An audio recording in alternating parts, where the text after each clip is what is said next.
Désormais, on ne n'ira plus ensemble. Désormais, mon cœur vivra sous les timbres. Բարև ձեզ Տիտիանո։ Բարև ձեզ։ Ուրախ ենք ձեզ կրկին հյուրընկալել Հայաստանում, Երևանում։ Ինչպես եք։ Ինչպես է ձեր տրամադրությունը։ Շատ լավ է, merci շատ։ Դու ոնց ես։ Ես եւս լավ եմ, շնորհակալություն։ Հաճելի է, որ կարողանում եք հայերեն խոսել։ Այո, սովորում եմ հայերեն ամեն օր։ Խոսում եմ իմա քիչ-քիչ։ Ձեզ եւ Ֆրանսիայում եւ Հայաստանում ճանաչում են որպես Ազնավուրի ձայնը։ Երբ դուք առաջին անգամ բացահայտեցիք, որ կարող եք երգել Ազնավուրի նման։ Alors en fait, j'ai toujours aimé Charles Aznavour depuis que j'étais tout petit. Փոքր տարիքից, բայց մի օր սոցիալական ցանցում կատարումներիցս մեկը հրապարակեցի եւ մի մարդ ինձ ասաց. «Դու ունես Շարլ Ազնավուրի ձայնի տեմբրը, դու պետք է երգես»։ Եվ ես փորձեցի։ Եղանկող երգը տեղադրեցի TikTok-ում, այն ասես պայթյուն առաջացրեց։ Մի քանի օրում տեսանյութը 1 միլիոն դիտում ունեցավ, ինչից հետո ինչպես Ֆրանսիայում են ասում, ես Ազնավուրացա։ Միայն Ազնավուր էի երգում։ Որքանով ես տեղյակ եմ, ձեր ընտանիքի անդամներն են շատ լսել Ազնավուրին։ Կարող ենք ասել, որ դրանով էր պայմանավորված ձեր սերը արտիստի հանդեպ։ Ah oui, bien sûr. Իմ ընտանիքում բոլորը սիրում են Շարլ Ազնավուրին։ Տատիկ, պապիկներս, ծնողներս, հորեղբայրներս, մորաքույրներս։ Մեծացել եմ Ազնավուրի երաժշտությամբ։ Իմ պատանեկությունն ու երիտասարդությունն են անցել նրա երաժշտությամբ։ Ցավոք հայրս այս ճանապարհին ինձ այնքան էլ չի օգնել, բայց մայրս եւ քույրս միշտ քաջալերել են ինձ հորդորել զբաղվել իմ սիրած գործով։ Ազնավուրի բոլոր երգերը չափազանց անկեղծ են, ապրված են, զգացմունքային են։ Հենց դրանով էլ նա կարողացավ հասնել բոլոր մարդկանց հոգիներին, սրտերին։ Նա ունի մի ստեղծագործություն, որը հատկապես առանձնահատուկ է ձեզ համար։ Alors oui, en effet, comme vous le dites. Ազնավուրն իսկական պոետ է, բանաստեղծ, սակայն ինձ հատկապես դուր է գալիս եղանկող երգը։ Գուցե այն պատճառով, որ այն է ինձ հաջողություն, ճանաչում բերել։ Որքան մեծանում եմ, այնքան ավելի եմ հասկանում այն, որովհետև 20 տարեկան լինելն արդեն հիշողություն է։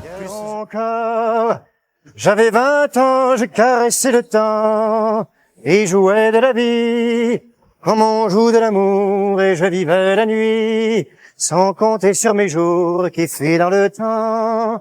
J'ai fait tant de projets qu'ils sont restés en l'air. J'ai fondé tant d'espoirs qu'ils se sont envolés. Que je reste perdu, ne sachant où aller. Les yeux cherchant le ciel, mais le cœur mis en terre. Hier encore. Ազնավուրը իր փառքի գագաթին էր, երբ գրեց դեռ 3 ստեղծագործությունը, եւ ես հիշում եմ ֆիլմից նա ասաց, որ հասել է մի այնպիսի կետի, որ կարծես թե ամեն ինչ ունի եւ իր համար դժվար է ապրել այդպես, որովհետեւ ինքը սիրում է պայքարել եւ հենց այդ ժամանակ ծնվեց այդ ստեղծագործությունը։ Զարմանալի է, որ հենց այդ ապրված երգն է ձերը։ Oui, en effet. Այո, իսկապես, սիրում եմ հին ֆրանսիական երգերը։ Կարծում եմ դրանք հոգի ունեն, հատկապես եղանկողը։ Ինձ համար դա ստեղծագործություն է, որը կդիմանա ժամանակի փորձություններին։ Հիմա էլ ենք դա տեսնում։ Երիտասարդները սիրում են այն, եւ ես շատ ուրախ եմ, որ կարող եմ ներկայացնել այն ժառանգությունը, լինել դրա շարունակողը։ Նախքան համաշխարհային բեմեր նվաճելը Շարլ Ազնավուրը ստիպված եղավ հաղթահարել, ինչպես արդեն ասացինք, խնդիրներ։ Եվ ի վերջո կայացավ որպես անհատ, որպես արտիստ, դուք որպես երիտասարդ ստեղծագործող Փարիզում, ինչ խնդիրների եք բախվում։ Oui, c'est vrai que Charles Aznavour a longtemps galéré, c'était un galérien. Շարլ Ազնավուրը պայքարող մարդ էր եւ ուշ հասավ հաջողության։ Կարելի ասել, որ ես էլ բարդ իրավիճակներում եմ հայտնվել, ավելի քան 10 տարի է փորձում եմ երգել։ Բանակ եմ գնացել, երբ 19 տարեկան էի։ Բանակից անմիջապես հետո որոշեցի երգիչ դառնալ։ Ուստի ամեն ինչ արեցի դրա համար։ Երգում էի, տարբեր տեսանյութեր նկարահանում, հանդիպում մարդկանց, որոնք հեռուստատեսությամբ էին զբաղվում։ Դա ամենօրյա ծանր աշխատանք էր։ Եվ հիմա վերջապես կամաց-կամաց հասնում եմ իմ նպատակին։ Ուստի շատ ուրախ եմ, որ չեմ հանձնվել եւ շարունակել եմ հավատալ ինքս ինձ եւ իմ երազանքին։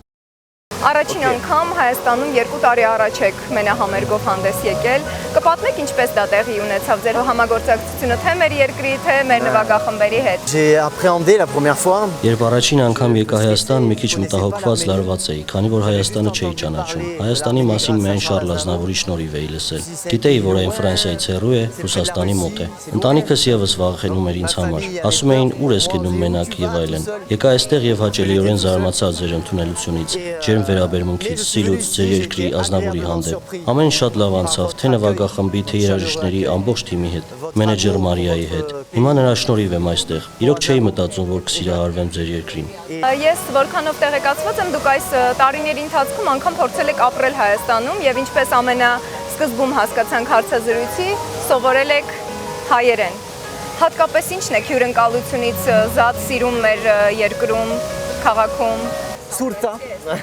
Ձմռանն այստեղ շատ ցուրտ է, բայց ինձ միևնույն է դուր է գալիս այստեղ լինելը, որովհետև հայերը շատ ջերմ են եւ դա փոխհատուցում է ցուրտը, եղանակը։ Ձեր երկրում շատ բան եմ գնահատում, բայց ամենաշատը սիրում եմ ձեր հյուրասիրությունը, հյուրընկալությունը, մշակույթը եւ ձեր սերը հատկապես հայերի հանդեպ, ձեր ժողովրդի հանդեպ, ձեր հպարտությունն ու հպարտանալու կարողությունը։ Օրինակ եմ վերցնում ձեզնից։ Շնորհակալ եմ շատ ջերմ խոսքերի եւ գեղեցիկ տպավորությունների համար։ Իսկ ինչպես ծնվեց հենց Հայաստանի քաղաքներում, մարզերում հանդես գալու ծրագիրը, գաղափարը։ Alors, je suis venu au moins presque. Իսկապես ուզում եմ ավելի լավ ճանաչել ձեր երկիրը։ Երևանն ամբողջ Հայաստանը չէ։ Ինձ համար կարևոր է բացահայտել ձեր բոլոր մարզերը, մարզային մշակույթը, ուտեստները, ապրելակերպը։ Ուզում եմ այդ ամենը տեսնել իմ աչքերով, որովհետև կարծում եմ դա շատ գեղեցիկ է։ Եղել եմ գեղեցիկ քաղաքներում, Կապանում, Գորիսում։ Սյունիքը եզակի մարզ է։ Մարզերում հավանաբար հաճախ չէ, որ Ազնավուրի ձայնն է հնչում։ Ցանկանում եմ մարզերի բնակիչներն ապրեն այդ զգացողությունները։ Ես հույս ունեմ, որ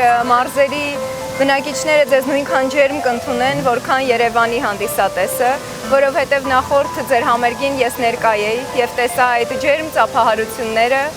Իմիջիայլոց հետաքրքիր է Ազնավուրից բացի ինչ այլ երգեր կհնչեն, որովհետև նախորդ ձեր համերգին դուք հայերեն երգեցիք։ Merci beaucoup d'être venu à mon concert. J'espère que vous avez apprécié. Շատ շնորհակալ եմ, որ ներկա եք եղել իմ համերգին։ Հույս ունեմ ձեզ դուր եկել։ Ինչպես ավելի վաղ ասացի, հայերեն եմ սովորում եմ նաև հայկական երգեր, Խենթաղջիկ, Հայ աչեր եւ այլն։ Նախատեսել եմ ստեղծել հայերեն երգ Երևանի մասին։ Ուստի սպասում եմ ճիշտ պահին, բայց դա անակնկալ է լինելու։ Այս շրջագայությունների ընթացքում հնարավորություն ունեմ համագործակցել Գյումրիի պետական սիմֆոնիկ նվագախմբի հետ, որի դիրիժորն Արմեն Կարճյանն է։ Ինձ համար սա անհավանական հնարավորություն է մարզերում ճանաչելի դառնալ, եզակի փորձ ունենալ աշխատելով պրոֆեսիոնալների հետ։ Հետաքրքիր է ձեր համագործակցությունը Ազնավուրի դաշնակահարի նրա նվագախմբի ղեկավար Էրիկ Ուիլմսի հետ։ Որքանով ես տեղեկացված եմ, դուք համատեղ ալբոմ եք պատրաստվում ձայնագրել։ Ինչ ստեղծագործություններ են ներառվելու այդ ալբոմում։ J'ai la chance de connaître Eric Wilms qui est le pianiste. Էրիկ Ուիլմսը 25 տարի եղել է Շարլ Ազնավուրի դաշնակահարն ու դիրիժորը։ Նա առաջիններից էր, ով մասնագիտական առումով գնահատեց իմ տաղանդը։ Նրա հետ շարունակական համագործակցության արդյունքում ստեղծելու ենք ալբոմ Շարլ Ազնավուրի ոճով, որովհետև դա ամենաշատն է համապատասխանում ինձ։ Հույս ունեմ, որ մարդիկ այն կընդունեն այնպես, ինչպես ազնավուրյան կատարումներս։ Երբ սպասենք ձեր երևանյան համերգին։ Bien, j'ai la chance. Հնարավորություն ունեմ սերտ աշխատել Հայաստանի ազգային ֆիլհարմոնիկ նվագախմբի հետ։ Կարծում եմ շատ շուտով եւս մեկ մեծ համերգ կկազմակերպվի, այս անգամ Արամ Խաչատրյան համերգասրահի տանիքում։ Եվս մեկ անգամ շատ շնորհակալ եմ մեր հրավերը ընդունելու համար, մեզ համար ժամանակ գտնելու համար։ Լեփ-լեցուն դահլիճներ եմ մաղթում եւ միայն վերելքներ։ Շնորհակալ եմ շատ։ Շնորհակալ եմ դուք։ De tziganes sans répit grattent leur guitare, animant du fond des nuits toute ma mémoire, sans savoir que roule en moi un flot de détresse, font renaître sous leurs doigts ma folle jeunesse. Hélas, Ishalas, Ishamana.